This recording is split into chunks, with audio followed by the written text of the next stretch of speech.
ความเจริญมั่นคงอยู่ที่ความเสียสละอดทนมั่นคงแข็งแรงแสวงหาความรู้ต่อสู้กับศักดิ์กำจัดสิ่งเสพติดเสริมสร้างชีวิตพอมีพอเพียงพระบาทสมเด็จพระเจ้าอยู่หัวท่านรับสั่งให้ใช้ชีวิตพอมีพอเพียงเราก็อยู่กันได้เพราะฉะนั้นคนไทยต้องสมัครสมานสามัคคีหันหน้าเข้าหากันปรึกษาหากันรักกันฉันพี่น้องเราก็จะอยู่ได้เพราะเวลานี้ยุคโลกาภิวัตน์มันจะมีการเปลี่ยนแปลงทางขนบธรรมเนียมจริยประเพณีบางสิ่งบางอย่างก็ขอให้นึกถึงบรรพบุรุษของชาติ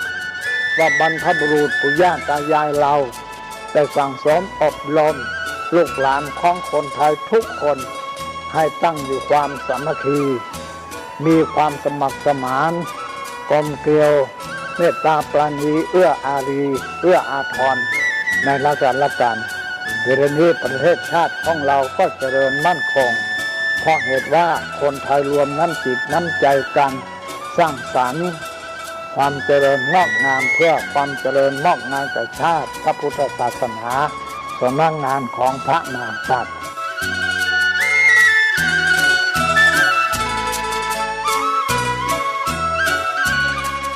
ธรรมะข้อคิดจากพระเดชพระคุณท่านเจ้าคุณพระเทพวิสุทธิคุณ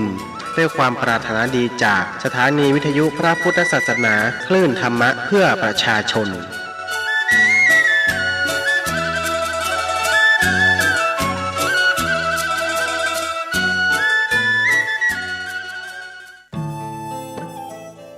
ท่านกำลังติดตามรับฟังสถานีวิทยุกระจายเสียงพระพุทธศาสนาแห่งชาติและสังคมคลื่นเพื่อการศึกษาพระพุทธศาสนาและวัฒนธรรมระบบ FM 104.5 เมกะเฮิรตซ์รายการต่อไปเป็นรายการคดีโลกคดีธรรมเมืองยุทธหัตถีวรรณคดีขึ้นชื่อเรื่องลือพระเครื่องรุ่งเรืองเกษตรกรรมสูงล้ำประวัติศาสตร์แหล่งปราชญ์ศิลปินภาษาถิ่นชวนฟังองค์การศาสนาพุทธโลกประเทศไทยร่วมกับภาคีเครือข่ายองค์กรชาวพุทธทั่วประเทศ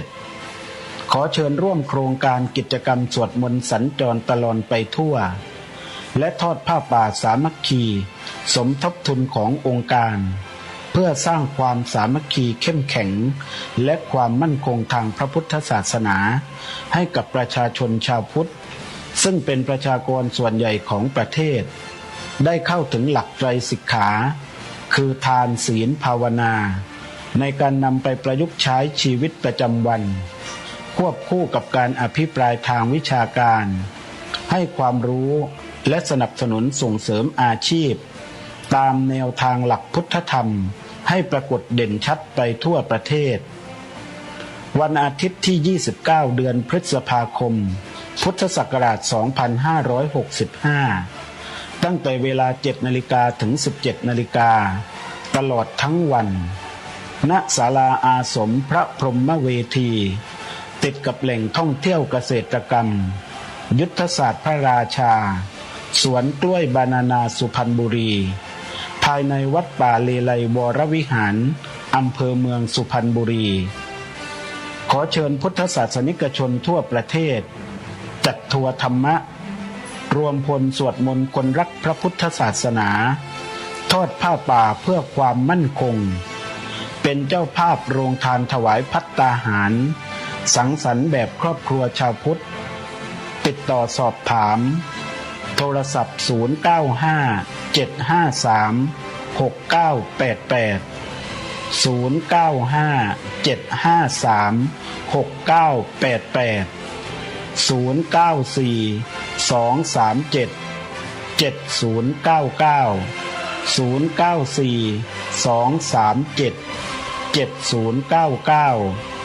หรือร่วมเป็นเจ้าภาพทอดผ้าป่าสมทบทุนธนาคารกสิกรไทยสาขาดาวคะนองเลขที่บัญชี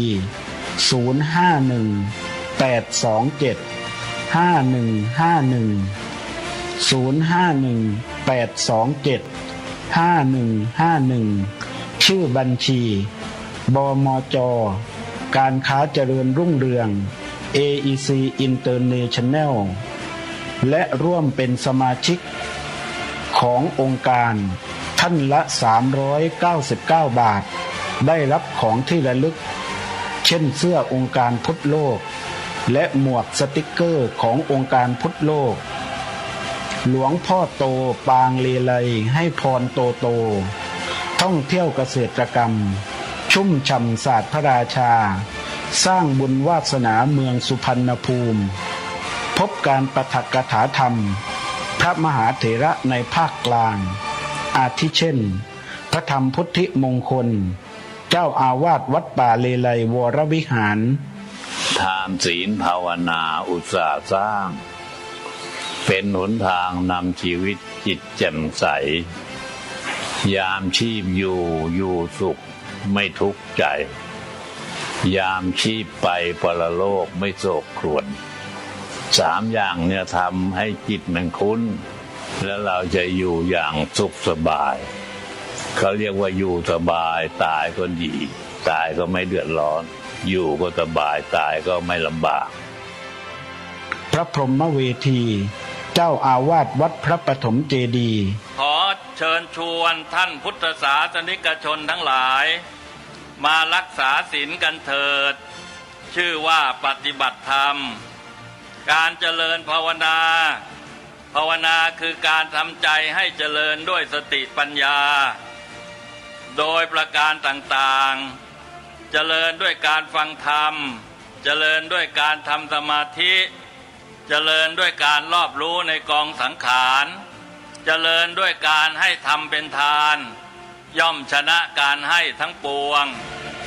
และพระเถระวิทยากรอื่นๆอีกมากมาย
วันเสาร์ที่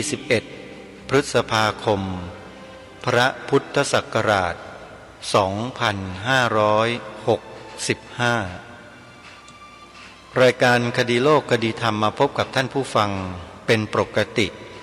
ทุกวันจันทร์ถึงวันศุกร์และวันเสาร์อาทิตย์ทางสถานีวิทยุแห่งนี้ท่านผู้ฟังสามารถดาวน์โหลดแอปพลิเคชันวิทยุพุทธศาสนาทั่วไทยเพื่อติดตามรับฟังรายการนี้ได้ทุกวันแอปพลิเคชันนี้รวบรวมสถานีวิทยุพระพุทธศาสนาแห่งชาติคลื่นต่างๆที่ออกอากาศอยู่ในทุกภูมิภาคของประเทศไว้ในที่เดียวกันเพื่อบริการธรรมะสาระที่เป็นประโยชน์แก่ท่านที่สนใจสามารถใช้โทรศัพท์มือถือดาวน์โหลดแอปพลิเคชันวิทยุพุทธศาสนาทั่วไทยนี้ไว้ฟังสาระธรรมะต่างๆเนื้อหาสาระที่เป็นประโยชน์ต่างๆได้มากมายได้ขอเรียนเชิญสาธุชนได้บอกต่อให้ผู้อื่นดาวน์โหลดแอปพลิเคชันนี้ไว้ให้ทั่วถึงกันขออนุโมทนาสาธุในช่วงนี้ที่วัดศรีอุดมวงศ์ตำบลศรีสงครามอำเภอวังสะพุงจังหวัดเลย กำลังจัดงานปฏิบัติธรรมอยู่ปริวาสกรรมซึ่งเริ่มมาตั้งแต่วันที่20พฤษภาคมเมื่อวานนี้เป็นวันแรกและจะไปสิ้นสุดลงในวันที่29พฤษภาคมศกนี้เรียนเชิญสาธุชนท่านใดที่จะร่วมทำบุญถวายภัตตาหารเช้าภัตตาหารเพลน้ำปานะแด่พระสงฆ์ก็ติดต่อเข้าไปขอร่วมบุญได้ที่วัดศรีอุดมวงศ์หมายเลขโทรศัพท์089-840-4968และงานปริวาสกรรมในเดือนหน้าซึ่งจะจัดให้มีขึ้นในทุกๆปีตรงกับวันแรม1 ค่ำเดือน7ซึ่งในปีนี้ตรงกับวันที่15มิถุนายนไปจนถึงวันที่24มิถุนายนงานปริวาสกรรมดังกล่าวนี้จะจัดขึ้นที่วัดสามชุกอำเภอสามชุกจังหวัดสุพรรณบุรีพระคุณเจ้ารูปใดที่ต้องการชำระศีลตนเองก่อนเข้าพรรษาก็ขอกราบนิมนต์ได้นะครับไปอยู่ปริวาสกรรมกันได้ที่วัดสามชุกอำเภอสามชุกจังหวัดสุพรรณบุรีหลวงพ่อเจ้าอาวาสพระครูสุวรรณวิจิตรยินดีต้อนรับโทรศัพท์สอบถามรายละเอียดที่หมายเลข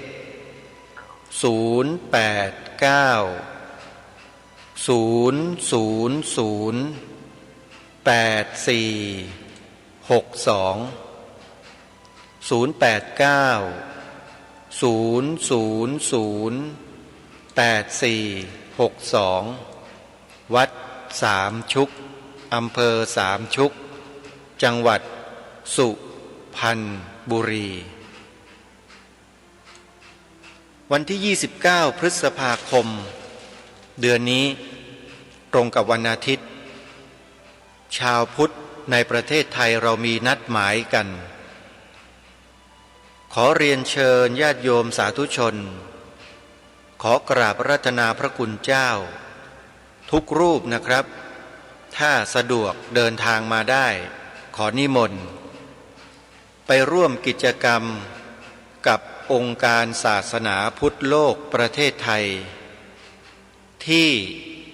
จังหวัดสุพรรณบุรีซึ่งในครั้งนี้เป็นการจัดงานครั้งที่2และจัดในสถานที่โอโถงใหญ่โตเป็นที่ที่พวกเราสามารถที่จะมารวมตัวกันได้เป็นจำนวนนั่นก็คือที่วัดป่าเลไลวรวิหารจังหวัดสุพรรณบุรีพระเดชพระคุณหลวงพ่อเจ้าคุณพระธรรมพุทธิมงคลอดีตเจ้าคณะจังหวัดสุพรรณบุรีเจ้าอาวาสวัดป่าเลไลวรวิหารท่านตั้งใจอย่างมากกับการพบปะพุทธบริษัทในครั้งนี้เพื่อหวังจะได้พูดคุยกันบอกกล่าวกันถึงกิจกรรมที่พวกเราชาวพุทธทั้งประเทศจะได้จัดได้ทำร่วมกันในครั้งนี้จึงขอกราบอาราธนานิมนต์และขอเรียนเชิญทุกท่านไปรวมตัวกันที่วัดป่าเลไลอำเภอเมืองจังหวัดสุพรรณบุรีในวันอาทิตย์ที่29พฤษภาคมศกนี้รายละเอียดต่างๆสามารถโทรศัพท์เพื่อสอบถามได้ที่หมายเลข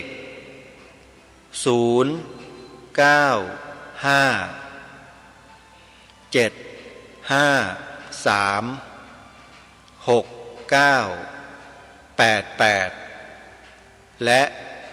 094-883-883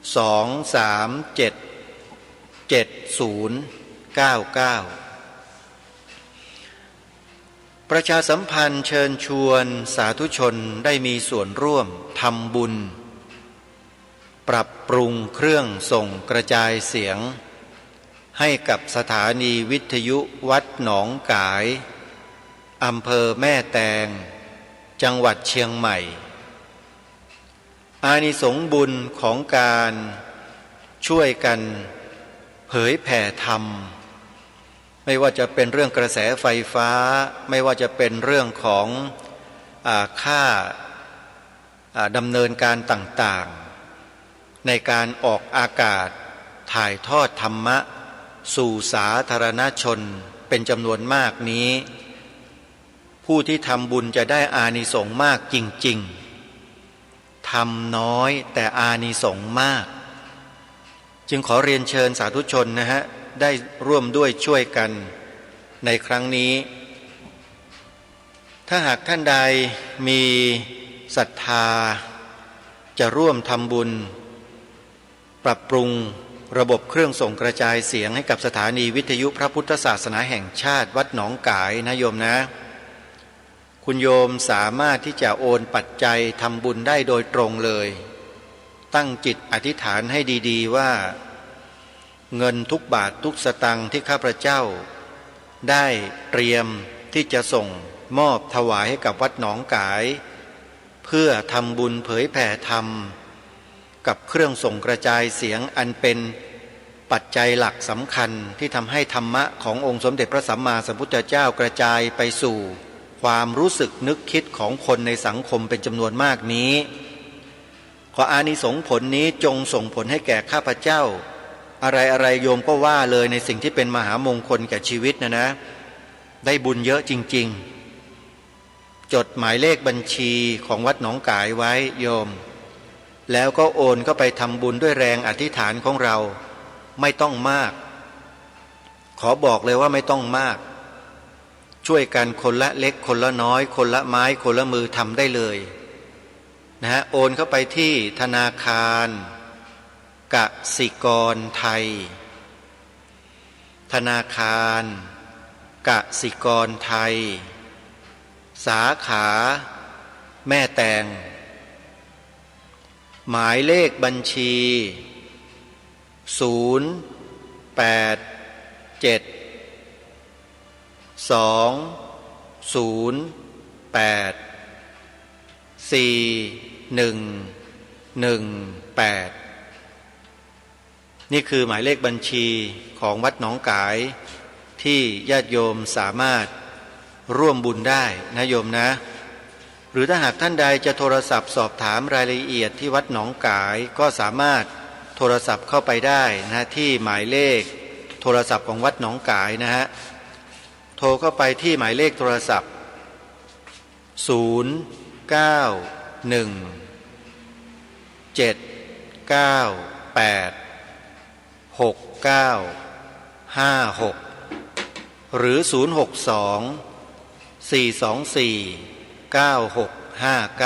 ขออนุโมทนาสาธุบุญกับทุกท่านท่านสาธุชนวันนี้รายการคดีโลกคดีธรรมได้เตรียมเทปธรรมบรรยายที่เหมาะกับยุคสมัยและเหตุการณ์ที่กำลังเกิดขึ้นในปัจจุบันกับพระสงฆ์ของเรากับพระพุทธศาสนาของเราที่มันเกิดขึ้นในยุคนี้เพราะอะไรมีคำตอบอยู่ในเทปธรรมบรรยายชุดนี้ที่พระอาจารย์มหาสมศิริปัญโยท่านได้บรรยายไว้เมื่อหลายปีแต่ยังคงใช้ได้ตลอดกาลแล้วยุคนี้มันตรงกับที่ท่านพระอาจารย์มหาสมท่านได้บรรยายไว้หรือไม่เดี๋ยวเราไปติดตามรับฟังพร้อมๆกันได้ณบัดนี้นะโมตัสสะภะคะวะโตอะระหะโตสัมมาสัมพุทธัสสะขอนอบน้อมแด่องค์สมเด็จพระสัมมาสัมพุทธเจ้าขอนอบน้อมแด่พระธรรมขอนอบน้อมแด่พระสงฆ์ขอแสดงความเคารพท่านอาจารย์เอี่ยมคณะสงฆ์ทุกรูปโอกาสเพื่อนสัทธมิกผู้ร่วมผู้รู้ฐานวิธีขอเจริญพรญาติโยม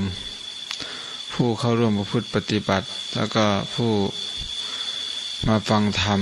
ในตอนเย็นวันนี้โดยทั่วกันทุกท่านทุกคนในโอกาสนี้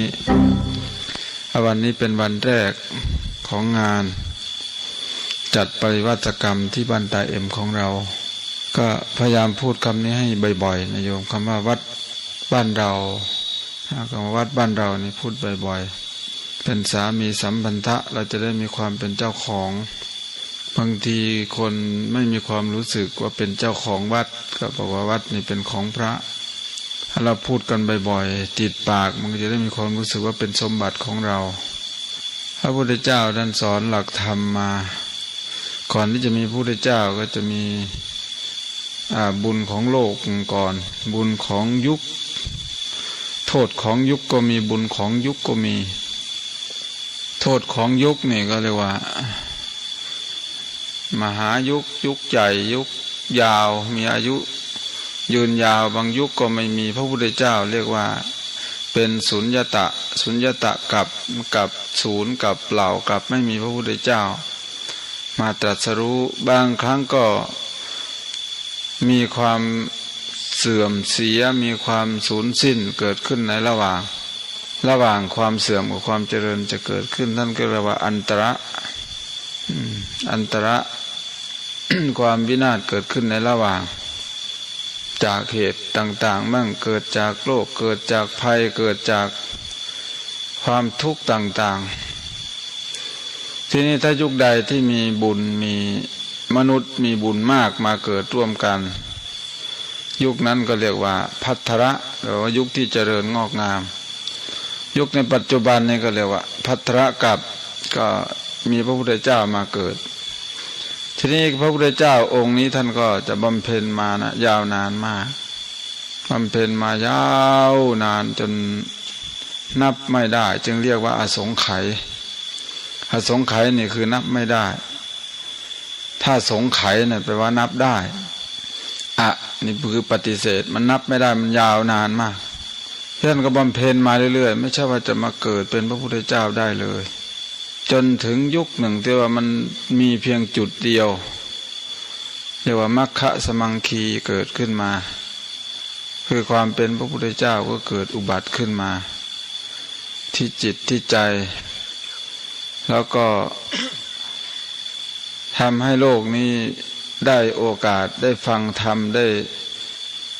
ศึกษาได้เสพคุ้นหลักธรรมคำสอนแล้วก็ทำให้สัตว์นั้นบรรลุธรรมมากมายเทวดาก็ดีใจพระพุทธเจ้าเกิดมาในโลก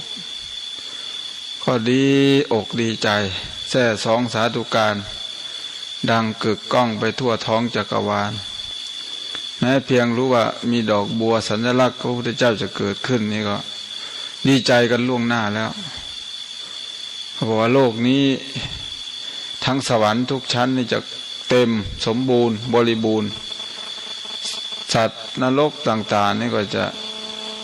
ว่างเปล่าสถานที่คนชั่วอยู่ก็จะว่างเปล่าสถานที่คนดีก็จะอุดมสมบูรณ์เต็มไปด้วยผู้คนที่มีศีลมีธรรมถ้าหากยุคใดสมัยใดที่พระสัมมาสัมพุทธเจ้าท่านไม่ได้มาเกิดยุคนั้นก็จะมืดมนอนทการในโลกที่มีแต่คนเลวก็จะเต็มแออัดจัดเจียดสัมภาหะคับแคบที่พูดมาทั้งหมดทั้งมวลนี้ก็เพื่อที่จะนำเข้าสู่การวิวัฒนาการความเป็นพระพุทธเจ้าความเป็นคนที่พัฒนาเรียกว่าเป็นคนดีจนมาถึงการได้บัญญัติหลักธรรมวินัยมาสู่พวกเราซึ่งมีการอยู่ปริวัติกรรมกันมาอันนี้ก็เป็นการกล่าวนิเคปบทเบื้องต้นให้ทราบว่ามันมีความเป็นมาศาสนาพุทธนี่มีความเป็นมายาวนานมากสืบเนื่องมาหลายภพหลายชาติแต่ว่าในศาสนาอื่นจะไม่มีลักษณะนี้ในศาสนาอื่นเขาก็จะมีกล่าวเฉพาะในปัจจุบันการคัมภีร์ของเขาก็มีเพียงนิดหน่อยแล้วก็จะบอกเพียงแค่ประวัติของผู้ที่เป็นศาสดานั้นเพียงย่อๆสั้นๆแล้วก็มีการสร้างวีรกรรมบางประการเกิดขึ้นบ างท่านก็มีความเป็นมาจากมีความเติบโตมาจากการเมืองบางท่านก็มีความเติบโตมาจาก วงการค้าขายบางท่านก็มีวงการมาจากการแข่งแย่งชิงดีชิงเด่นจากในพระราชสำนักประวัติของท่านเหล่านั้นก็จะมาโดดเด่นขึ้นในช่วงที่ต่อสู้กับฝ่ายตรงกันข้ามแล้วในที่สุดก็โดดเด่นขึ้นในสังคมผิดกับพระสัมมาสัมพุทธเจ้าของเรานี่ท่านพยายามสร้างพยายามบำเพ็ญบุญญากตาธิการมาพบแล้วพบเล่าสั่งสมมาตลอดไม่ได้ย่อหย่อนไม่ได้ละทิ้งอันนี้เขาเรียกว่าคือการทำแบบติดต่อสาตัจจกิริยาสาตัจจกิริยานี่คือกระทำประพฤติติดต่อไม่ขาดเลยแต่ถ้าพหุลีกตานี่คือทำให้มากแตกต่างกันนิดหน่อยการทำให้มากนี่ก็คืออาจจะหยุดหย่อนบ้างแต่สาตัจจกิริยานี่คือทำไม่หยุดไม่หย่อนเลยจะเกิดกี่ภพกี่ชาติจะเกิดเป็นสัตว์เดรัจฉานก็จะทำภาวนาอย่างนั้นท่านโพธิสัตว์จึงเสวยชาติเป็นสัตว์เดรัจฉานก็มีในบางภพบางชาติแต่สิ่งหนึ่งที่ท่านจะไม่ทิ้งเลยก็คือสาตัจจกิริยาคือการตั้งใจเป็นพระพุทธเจ้าท่านโพธิสัตว์นี่จึงเป็นผู้ที่ไม่ตกไปสู่ที่ต่ำเป็นธรรมดานะท่านพวกเรานี่ก็เกิดมาเป็นคนเกิดมาเป็นคนนี่ก็ได้มาจากบุญที่เราสั่งสมมาส่วนหนึ่งถ้าใครมีบุญมากก็จะได้มาพบหลักธรรมคำสอนของพระสัมมาสัมพุทธเจ้าถ้ามีบุญธรรมดาก็อาจจะได้เกิดเป็นคนอาจจะตกอยู่ในที่ใดที่หนึ่งซึ่งมันไม่เป็นสุคติสมบัติอาจจะไปเกิดแถวประเทศที่มีศึกสงครามมากมายประเทศนั้นเกิดข้าวยากหมากแพงแข่งแย่งชิงดีชิงเด่นฝนไม่ตกเลยเป็น10 ปีอย่างแถบแอฟริกาด้านตะวันตกนี่แอฟริกาตะวันตกแอฟริกาตอนใต้อย่างแถบเอธิโอเปียซูดานพวกนี้อันนั้นก็คือเกิดเป็นคนมีบุญส่งมาส่วนหนึ่งแต่ว่าก็ได้ทุกขติคือได้ทุกขติวิบัติคือมันไม่เป็นสุคติมันไม่เป็นสมบัติไม่เป็นสมบัติสุคติคือไม่ได้ที่ที่เหมาะสมไม่ได้ที่เจอหลักธรรมคำสอนเจอข้าวปลานาน้ำอุดมสมบูรณ์นี่อันนี้ก็คือหลักศีลหลักธรรมที่พระพุทธเจ้าท่านได้ตรัสรู้มาซึ่งเราก็จะได้รับทราบแล้วก็ทำความเข้าใจกันในช่วงระยะต่อไปจนถึงวันสุดท้ายของงานทีนี้ก็มาสู่ถึงการเกิดขึ้นของพระพุทธเจ้านี่พระองค์เกิดมาเพื่ออะไรก็เกิดมาเพื่อที่จะถ้าดูตามเจตนาที่วันที่เหล่าเทวดาได้กราบอาราธนาให้มาเกิดนั้นก็คือให้เกิดมาเพื่อที่จะตรัสรู้หลักธรรมนะพุทธสุอมตังปะทังเพื่อตรัสรู้อมตะบทอมตังปะทังนี่คืออมตะบทเพื่อที่จะยังสัตว์โลกให้ข้ามพ้นห่วงวัฏสงสารดูเจตนาก่อนเป็นเบื้องต้นเจตนาอันนี้แหละเราไม่ควรจะลืมพระพุทธเจ้าเกิดมาเนี่ยเพื่อยังสัตว์พร้อมทั้งเทวโลกมารพรหมเนี่ยให้ข้ามพ้นห่วงวัฏสงสารมาสั่งสอนสัจธรรมคือเหตุผลแล้วก็ให้รู้จักว่าทุกข์เกิดมาจากอะไรควรจะดับทุกข์ด้วยวิธีไหนมีกี่ข้ออะไรบ้างพระองค์ก็ได้แจกแจงจำแนกจึงมีคำว่าภควาภควาติเป็นผู้มีความจำเริญจำแนกธรรมสั่งสอนสัตว์ดังนี้ทีนี้ในกระบวนการตรัสรู้นั้น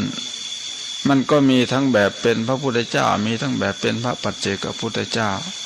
แบบเป็นปัจเจกพุทธเจ้านั่นคือตรัสรู้ส่วนตัวปัจเจกะคือตรัสรู้ส่วนตัวแต่ไม่สามารถจำแนกแจกแจงหมวดธรรมได้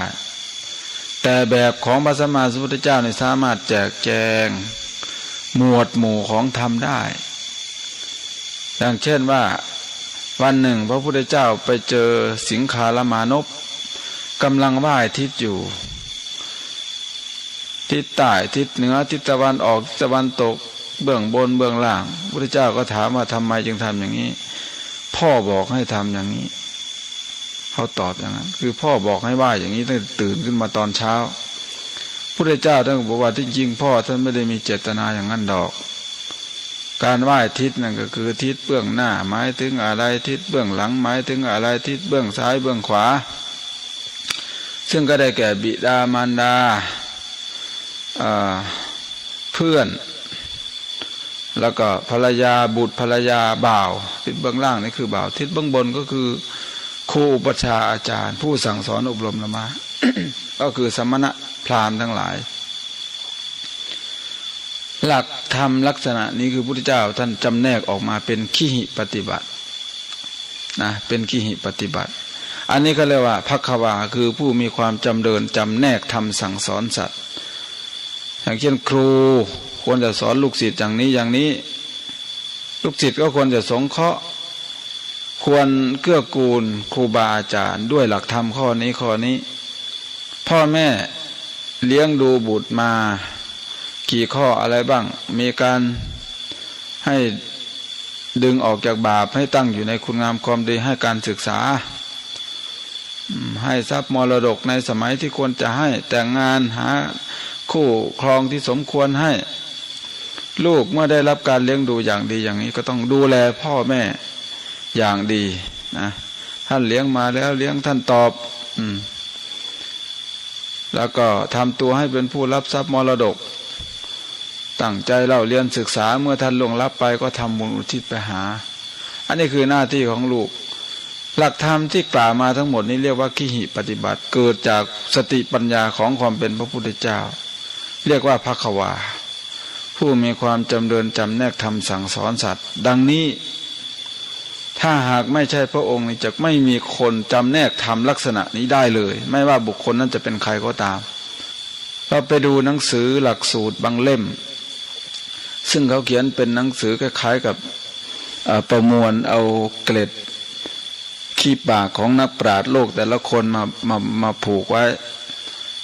มีบางคนทำเป็นวิทยานิพนธ์จนถึงกับได้ปริญญาโทปริญญาเอกก็มีหลายคน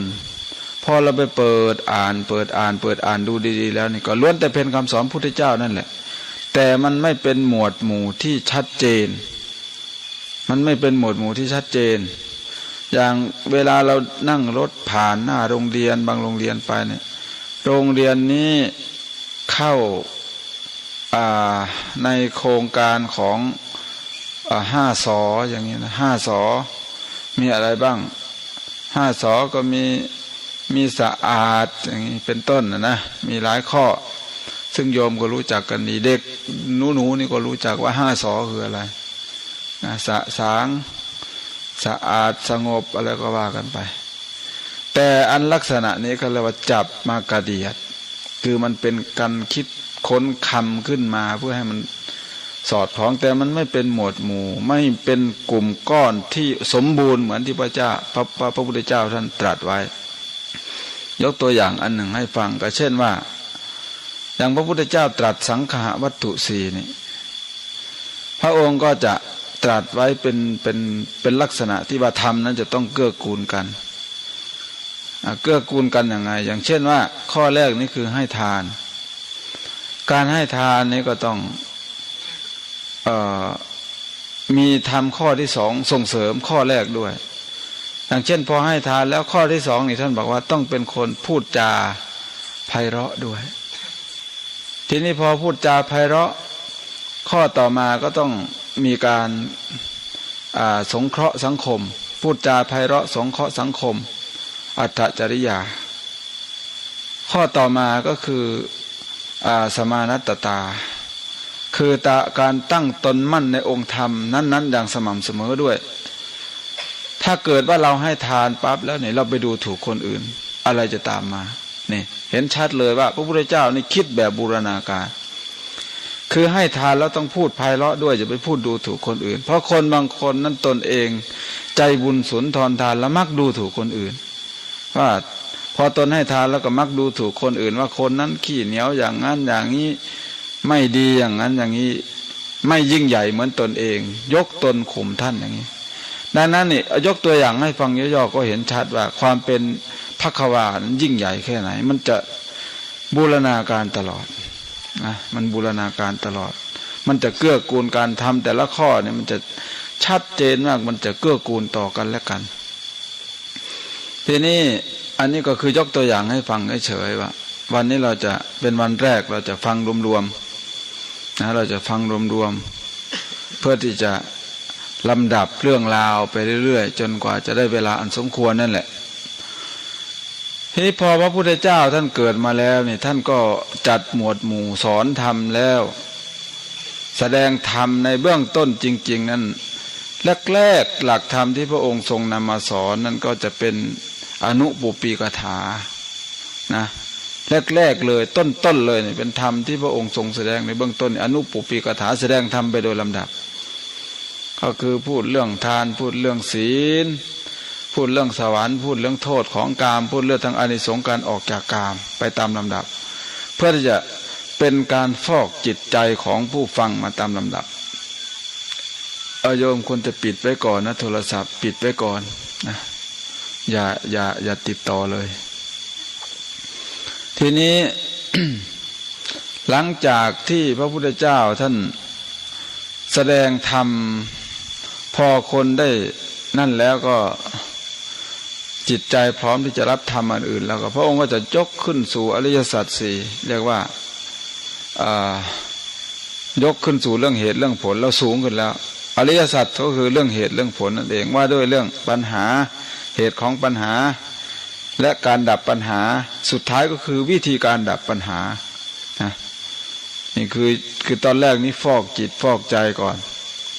อนุปุปปีกถาเนี่ยแปลว่าแสดงธรรมไปโดยลำดับจากต่ำขึ้นไปหาสูง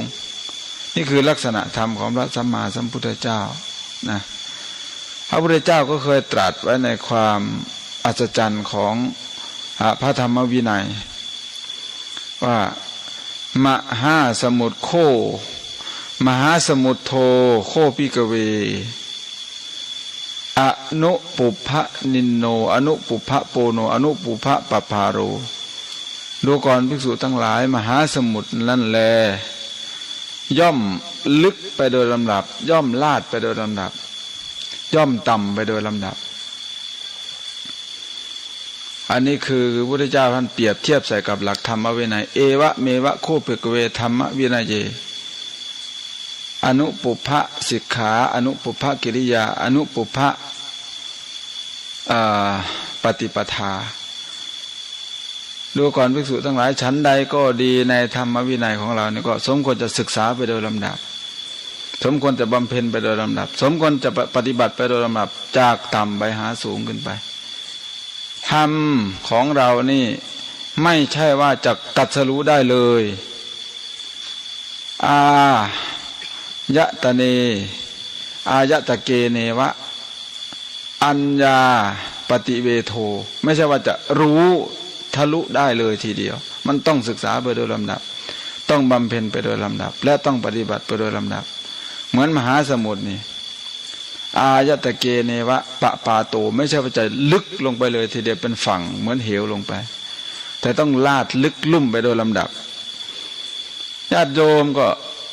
งามในเบื้องต้นนะไหม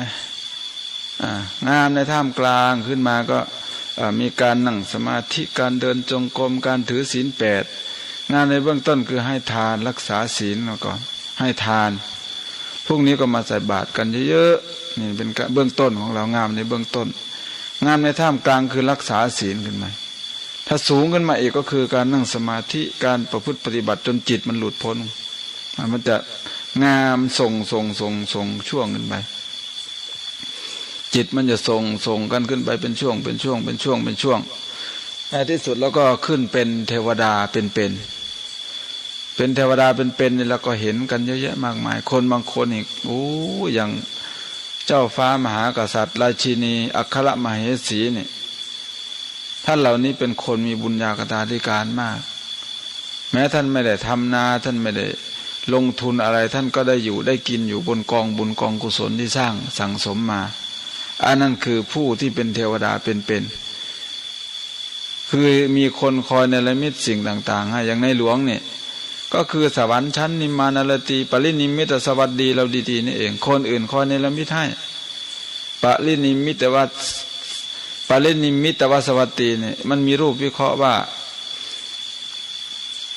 อัตโนวสังวัตเตติปรินิมมิเตสุโพเคสุอัตโนวสังวัตเตติปรินิมมิตวสวัตติยังจิตให้ยินดีที่ทรัพย์บุคคลอื่นในละมิตให้วางเขาก่อนในละมิตให้พระองค์ถนนหนทางในละมิตให้พระองค์ยกอำนาจให้แต่งตั้งให้ยกฉัตรขึ้นให้นั่นนะคือทรงเสวยบุญที่สั่งสมมาหลายภพหลายชาติกว่าจะได้เป็นพระมหากษัตริย์ไม่ใช่ของง่ายๆไม่ใช่ว่าอยู่ดีๆจะได้เป็นเลยเขามาจากบุญญากตาธิการของพระองค์ท่านพระพุทธเจ้ากว่าจะได้เป็นพระเจ้าต้องบำเพ็ญหนักกว่านั้นอีกบำเพ็ญหนักกว่าพระเจ้าแผ่นดินอีกหลายร้อยหลายหมื่นหลายพันหลายโกฏเท่าทั้งนั้นการบำเพ็ญของพระองค์นี่จึงไม่เป็นไปเพื่อความเป็นเทพไม่เป็นไปเพื่อมารไม่เป็นไปเพื่อพรหมไม่เป็นไปเพื่อความเป็นพระเจ้าจักรพรรดิแต่เป็นไปเพื่อความเป็นพระพุทธเจ้ายิ่งใหญ่มากนะณสักสัมปัตติงณมารสัมปัตติงณจักรวัติสัมปัตติงโลกนิทธรณัฏฐายะปณพุทธตังปัทยามาในเหปุริตาแต่ทรงบำเพ็ญบารมีนั้นเพื่อปรารถนาความเป็นพระพุทธเจ้าเพื่อที่จะลื้อถอนคนสัตว์เนี่ยออกจากห้วงวัฏสงสารคนเรามีทุกข์เราแก้ไม่เป็นไม่รู้จักความทุกข์เกิดแก่เจ็บตายไม่รู้จักเกิดก็ไม่รู้เจ็บก็ไม่รู้แก่ก็ไม่รู้พระพุทธเจ้าเกิดมาจึงมีคนรู้จักความเกิดความแก่ความเก็บความตายนี่ทางนางกีสาโคตมีนี่อุ้มลูกไปใช่ไหมก็ไปถามหาคนบอกว่าจะทำยังไงให้ลูกตนเองนี่คืนบัณฑิตคนหนึ่งก็เลยคิดว่าพระพุทธเจ้าน่าจะรู้เหตุนี้ก็เลยแนะไปหาพระพุทธเจ้าไปหาพระพุทธเจ้าพระพุทธเจ้าก็บอกว่าพระองค์สามารถช่วยให้ลูกเธอฟื้นได้นางก็เลยถามว่าได้อะไรจึงจะควรได้อะไรมาเป็นเครื่องประกอบพระพุทธเจ้าบอกว่าเรารู้จักยาทำให้ลูกเธอฟื้นพระพุทธองค์ก็บอกว่าอัจฉลักขะหานามตังสิทธัตตกังลัตถุงวัตติควรจะได้เมล็ดพันธุ์ผักกาดจาก1 ซองมือเห็นไหมความคิดอย่างนี้มีแต่สัพพัญญูเท่านั้นที่รู้คนอื่นไม่รู้อย่างพวกเรานี่อย่างดีก็แค่ปลอบใจกันมั้งลูกเอ้ยทำใจเถอะไอ้ลูกเองน่ะมันตายแล้วทำใจเถอะอย่างนี้ก็ปลอบใจกันได้แค่นี้ไม่รู้วิธีจะสอนแต่พระพุทธเจ้าท่านรู้ท่านบอกว่าให้ไปหาเม็ดพันธุ์ประกาศมา1 ซองมืออัจฉลักขะหานามตังสิทธัตตกังลัตถุงวัตตินางก็ดีใจว่ามีหวังมีความหวังขึ้นมาแล้วว่าลูกจะฟื้นพระพุทธเจ้ารู้อยู่แล้วว่าความหวังของนางนั้นเป็นหมันแน่นอนแต่สิ่งที่นางจะพบในแต่ละหลังคาเรือนนั้นเป็นความรู้พระพุทธเจ้าแนะไปหาวิธีแก้ทุกข์ให้นางแต่แก้ความทุกข์แบบให้ไปเห็นกับตนเองเรียกว่าสันทิฏฐิโกพระราชากินข้าวไม่อร่อยทำยังไงล่ะเชียงเมี่ยงก็พาไปหายาย่างแม้มันขามภูเขา3 หน่วยผุนหายาเชียงเมี่ยงก็บอกว่าโอ้ยสั่นหัวเลยเบิดอะไรตายอยากบ่พ่อยาเลยว่าท่านพาพระราชากลับมาพอพระราชากลับมานำเขาเบิด2 หมอหน่อยเชียงเมี่ยงก็จังคอยยางมานั่นละยากินข้าวแซ่บหูจักเกศเวียกเนี่ยเป็นอย่างเอาแต่นอนตายเลยมันก็เป็นอย่างนั้นเลยพระราชาไม่ได้ออกกำลังเลยไม่ได้ออกกำลังพระวรกายเลยไม่ได้เวิร์กกิ้งอะไรมากมายปรากฏว่าพระพุทธเจ้าใช้กำลังจะลุกไปหาเม็ดพันธุ์ประกาศพระเจ้าว่าตาวะติตตุหยุดก่อนยัสสะเคเหปุตโตวาทิตราวานะโกจิมะตะปุโพให้เธอไปหาเมล็ดพันธุ์ผักกาดในบ้านไหนที่ไม่เคยมีคนตายเห็นบอกบ่ว่าสิเป็นลูกบ่ว่าสิเป็นธิดากระสังให้ไปหาบ้านนั้นแหละพอนางไปหาปั๊บ ไปถึงบ้านหลังคาแรกก็มีเม็ดพันธุ์ประกาศไม้ก็มีอยู่ขอหน่อยสักซองมือหนึ่งก็ตักออกมาให้ก็ถามว่าที่บ้านท่านเนี่ยเคยมีคนตายไหมก็เคยมีแล้วลึกย้อนไปก็บอกปู่เคยตายย่าเคยตายตาเคยตายยายเคยตายพ่อเคยตายแม่เคยตายพี่น้องบองบะโอนแซมสายกุณะเคยตายมาแล้วสักนั้น มันไม่มีหลังคาในที่ไม่เคยมีคนรอดมาเลยนางก็เลยคิดว่าโอ้โหภาริยังกัมมังอโหภาริยังกัมมังสักกะละคาเมปนะชีวันเตหิพหุตราวะมัตตกาเอวะพหุตราที่แท้ในหมู่บ้านทั้งปวงเนี่ยมันคนตายมากกว่าคนเป็นโอ้ยเราทำกรรมหนักแล้วว่าซั่นโยนลูกทิ้งเลยก็ไปเฝ้าพระพุทธเจ้าพอไปเฝ้าพระพุทธเจ้าพระพุทธเจ้าก็เลยรู้ว่าคนนี้รู้แล้วรู้ธรรมแล้วคือใช้มันไปหาเอาเองไม่ได้สอนเลยแต่วิธีคิดนี่ต้องเป็นมือชั้นครูพวกเรานี่ไม่มีทางความคิดอย่างนี้ต่อให้บุคคลนั้นเป็นถึงนักวิทยาศาสตร์สุดยอดของโลกไม่มีทางเนี่ยคนระดับพระพุทธเจ้าเท่านั้นที่คิดได้หากพวกเราจะคิดได้บ้างก็อาจจะเล็กๆน้อยๆก็ได้มีความคิดมาจากพระพุทธเจ้านั่นแหละก็ได้แนวความคิดมาจากพระพุทธเจ้านั่นแหละ has borrowed many good idea from the Buddha ส่วนมากได้หยิบยืมเอาแนวความคิดมาจากพระพุทธเจ้าในโลกนี้นะหลักคำสอนที่มีอยู่ในโลกเนี้ยแต่เขาไม่ได้จัดเป็นหมวดเป็นหมู่อย่างนี้ก็ไปถอดเอาคำหนึ่งมาจากหมวดสัพพุริสบุรุษบ้างไปถอดเอาคำหนึ่งมาจากหมวดอิทธิบาท4บ้างไปถอดเอาคำหนึ่งมาจากหมวดสติบ้างอย่างนี้เป็นต้นคือไปถอดเอาแต่ละคำมาผสมผสานคิดว่ามันดีก็ถอดมาโดยลืมคิดไปว่าธรรมะของพระพุทธเจ้าแต่ละหมวดมันคุมกันมันจะคุมกันเกาะกลุ่มกันชนิดที่แนนบันตอกริมมันต่อไปแต่ว่าของเรานี่คิดว่าคิดจากจะทำอะไรก็ทำคิดจากจะจัดยังไงก็จัดสังคมปัจจุบันจึงเละตุ้มเป๊ะมันไม่เป็นบูรณาการก็ไปดูนโยบายของรัฐบาลแต่รัฐบาลเขาก็ดีเวลาเขาอภิปรายเนี่ยเขาก็หาจุดบอดจุดดีจุดด้อยของเขาแต่ก็นั่นแหละมันก็เป็นความคิดของคนปุถุชนธรรมดามันจึงเป็นความคิดแบบที่ไม่เป็นบูรณาการอย่างเช่นคิดจากจะได้เงินเข้าสู่ประเทศนี่ก็ทำทุกอย่างเพื่อที่จะได้เงินเมื่อกี้ก็นั่งคุยกันกับจันเอี่ยมก็พอดีคิดได้ตรงนี้พูดมาพอดีลงล็อกก็คือเรื่องขณะนี้กำลังจะทำอบายมุขให้ถูกต้องตามกฎหมายอีกแล้วจริงๆไม่ใช่เพิ่งพูดเขาพูดมานานแล้วพูดมาหลายปีเขาเรียกว่าโยนหินถามทางดูก่อนคือจะให้ถูกกฎหมายแต่ปัจจุบันนี้กฎหมายเราจนล้นจนตั้งกลุ่มหนึ่งขึ้นมาชื่อว่าสมาชิกวุฒิสภาหรือสวกลุ่มนี้ตั้งขึ้นมาเพื่อกันกรองกฎหมายเป็นหลักแล้วก็เป็นการตรวจสอบสมาชิกสภาผู้แทนราษฎรไปในตัวด้วยหน้าที่นั้นจนถึงกับได้เอาคนกลุ่มหนึ่งมาตรวจสอบกฎหมายเพราะกฎหมายมันเยอะมากจนบางทีนักกฎหมายเองก็ตีความไม่ได้ต้องส่งให้ศาลรัฐธรรมนูญตีความอีกเห็นไหมคือกฎหมายมันเยอะเกินไปอันนู้นก็ถูกกฎหมายอันนี้ก็ถูกกฎหมายเหล้าก็ถูกกฎหมายโบกก็ถูกกฎหมายไพ่ก็ถูกกฎหมายถูกกฎหมายหมดการพนันถูกกฎหมายในที่สุดมันก็จะมีการฆ่าพ่อฆ่าแม่ถูกกฎหมายฆ่าพระสงฆ์องค์เจ้าถูกกฎหมายไปอยู่ไสลงมุตเฮาคือสิ่งผิดศีลธรรมนี่ไม่พูดถึงแล้วเขาจะพูดถึงสิ่งถูกกฎหมายต่อไปนี่กระบวนการบัญญัติกฎหมายขึ้นมาไปอ่านดูคำนำกฎหมายแต่ละฉบับไปอ่านดูไม่ว่าจะเป็นประมวลกฎหมายอาญาประมวลกฎหมายแพ่งพาณิชย์หรือรัฐธรรมนูญกฎหมายแม่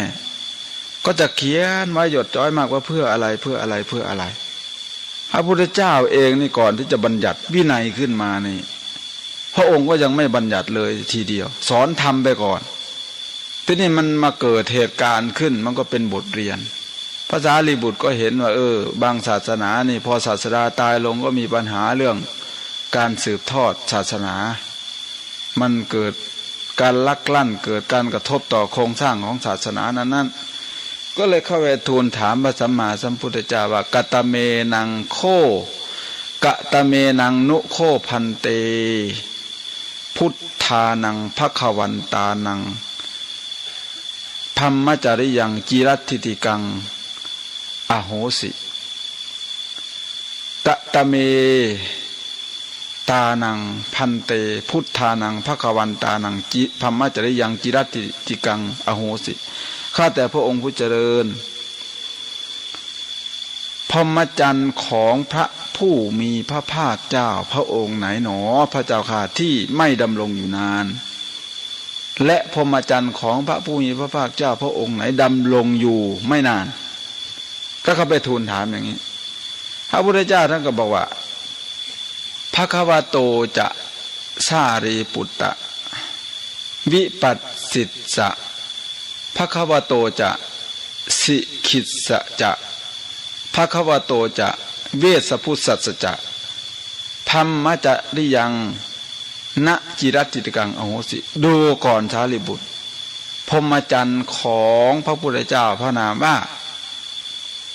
วิปัสสีของพระพุทธเจ้าพระนามว่าสิขีของพระพุทธเจ้าพระนามว่าเวสภูจักไม่ดำรงอยู่นานแล้วพระพุทธองค์ก็ตัดต่อมาว่าเอาตัดบาลีออกไปตรงนี้มันก็ไม่ลืมดอกแต่คงจะละเกะละกะพอสมควรเพราะมันยาวมี3 บรรทัดดูก่อนสารีบุตรแต่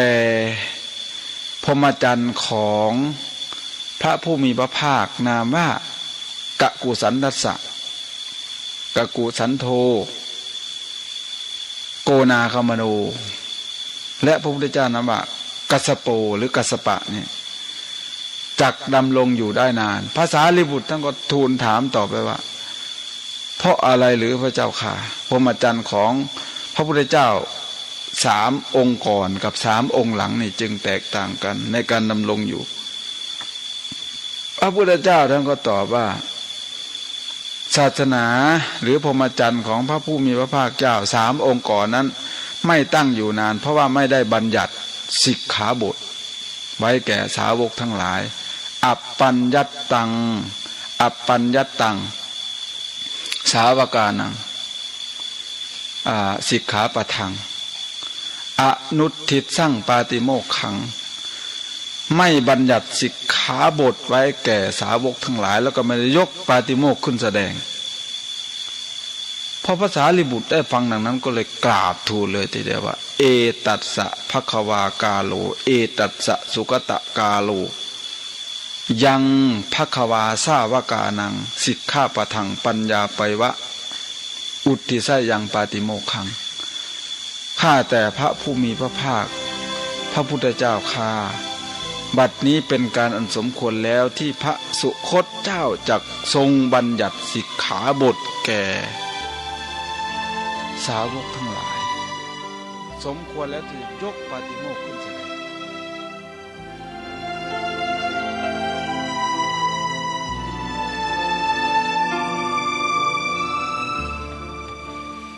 ท่านสาธุชนผู้ฟังทุกท่านเวลาของรายการคดีโลกคดีธรรมของเราใกล้จะหมดลง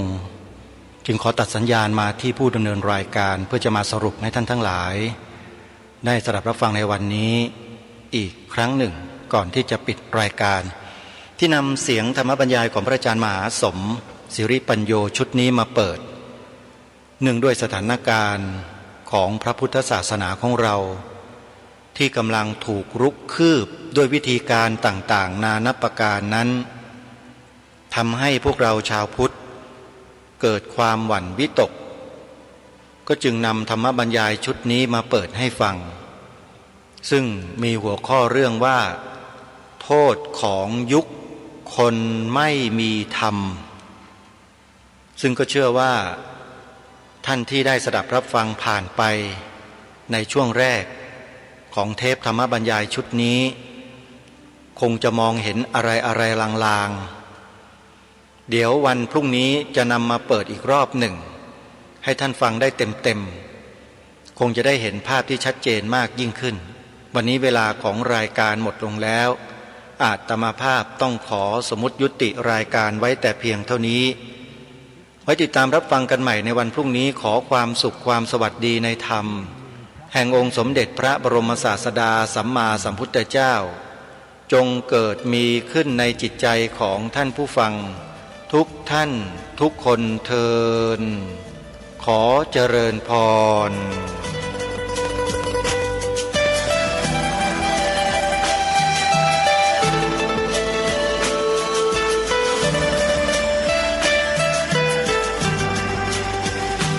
กล้าคิดก็ต้องกล้าทำอย่ากลัวถ้าทำความดี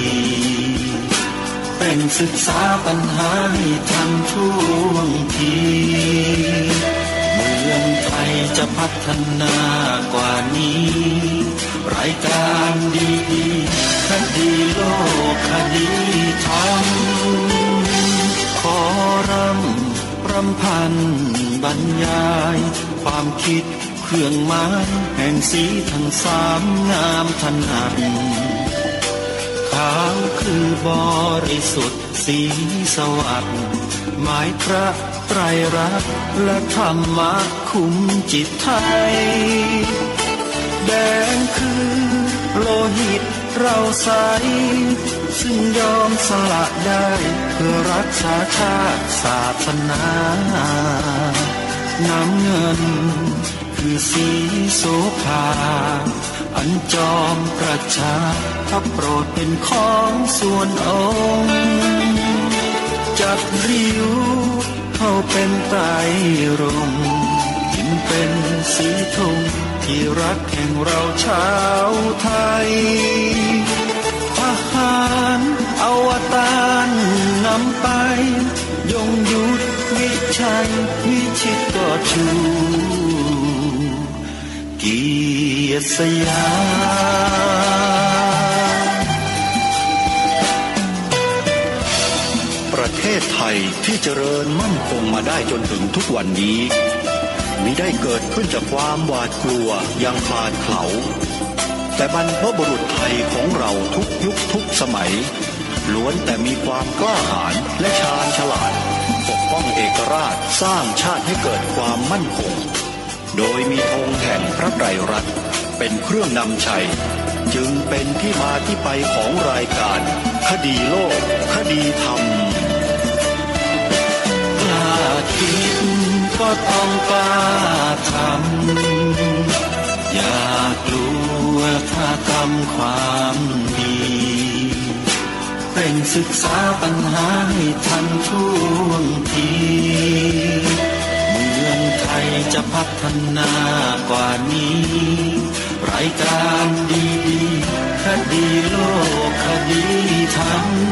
รายการดีๆคดีโลกคดีธรรม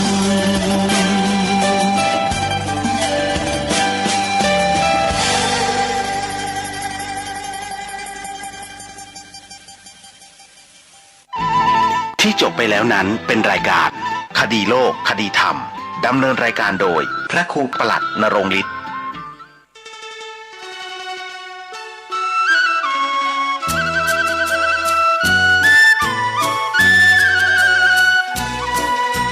ภัยทั้งหลายที่ผ่านพ้นไปนั่นสุขบ้างทุกข์บ้างมันเป็นธรรมชาติของชีวิตแต่ขอทั้งวัดทั้งบ้านทั้งราชการทั้งโรงเรียนครูบาอาจารย์ได้สมัครสมานสามัคคีกลมเกลียวอย่าแตกความสามัคคีกันรู้รักสามัคคีประสานกายใจกันไว้เพราะประเทศไทยพระพุทธศาสนาเป็นศาสนาประจำชาติไทยเพราะฉะนั้นคนไทย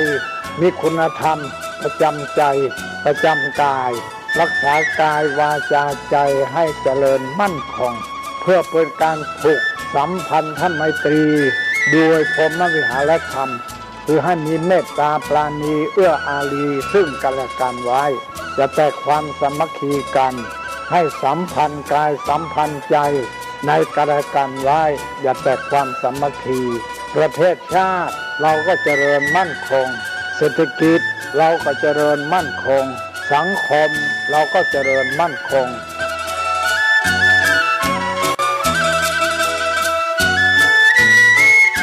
ธรรมะข้อคิดจากพระเดชพระคุณท่านเจ้าคุณพระเทพวิสุทธิคุณ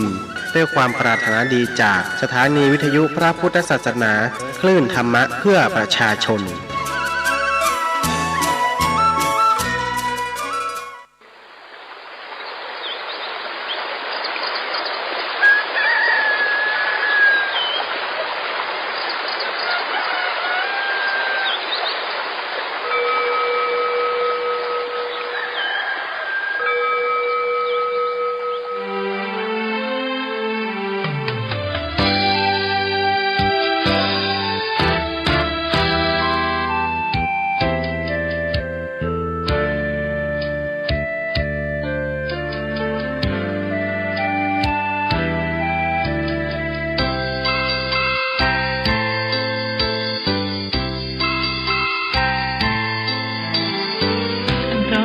ที่ปานน้ำงดงามสูงเด่นรอยธรรมเทระพระเนตรฝากเสียงผ่านสายลมลอยเชิญชวนศรัทธาร่วมบูรณาวัดป่าดงดอยยอดภูนางแก้วยังคอยเท่าแสงส่องฟ้าอำไพคลื่นธรรมสีขาวพาเราแช่มชื่นเป็นผู้รู้ผู้ตื่นเบิกบานทั้งกายและใจเคยแผ่คำสอนองค์ชินวรขจรกว้างไกลข่าวสารงานบุญที่ใดสื่อออนไลน์ไปถึงญาติโยมพระธาตุเจดีย์สีสองเมืองเปล่งประกายแล้วบนยอดดอยนางแก้วมีโอกาสแวะเวียนไหว้ชมจำลองจากดอยสุเทพดอยทุ่งคู่ธาตุบรมพลังแรงใจญาติโยมร่วมสร้างสมท่านบารมีสีขาวคลื่นธรรมนำพาความสุขพระเนรชี้ทางคลายทุกข์เกิดปิติสุขให้ทุกทินทีเปิดฟังธรรมะพระจัดรายการหลายคลื่นความร่วมสร้างมหาทานบารมีพระธาตุเจดีย์สีสองเมือง